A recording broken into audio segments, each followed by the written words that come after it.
wanna die, and you want a cuff, my pocket thick like Cheeto puffs.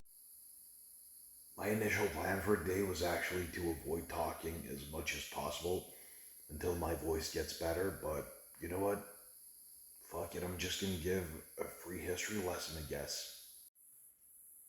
So, a lot of times when we're talking about either ethnic groups or countries or basically anything related to nationality, there are a lot of times dichotomies between what people call themselves and what they're being called. This is what we call an endonym or an exonym, with an endonym being the name that the group calls itself, and the exonym being the name that is used by the outside world. A very good example for this is us Greeks. We call ourselves Hellenes in Greek, or Hellenes, which is the more archaic name to say Greek in English, but to the outside world, we're mostly known as Greeks, or a variation of the name in European languages, whereas in Eastern languages, we're known as Yunan, which is a variation of the word Ionian, which is the exonym. Exonyms being the words Greek and Yunan accordingly.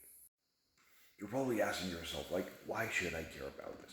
Because it's a lot more common than you might think. For example, the Finnish don't call themselves Finns. The Hungarians don't call themselves Hungarian. The same thing can be said about the Welsh, the Germans, and many more groups if you look hard enough and if you know anything about history.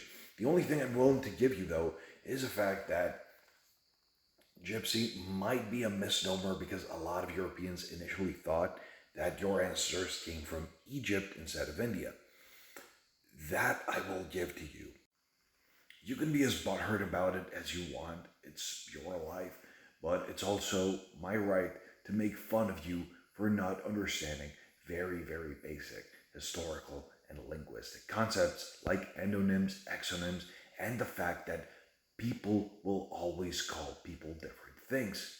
That's just life. You don't have to like it, I don't have to like it, but that's it.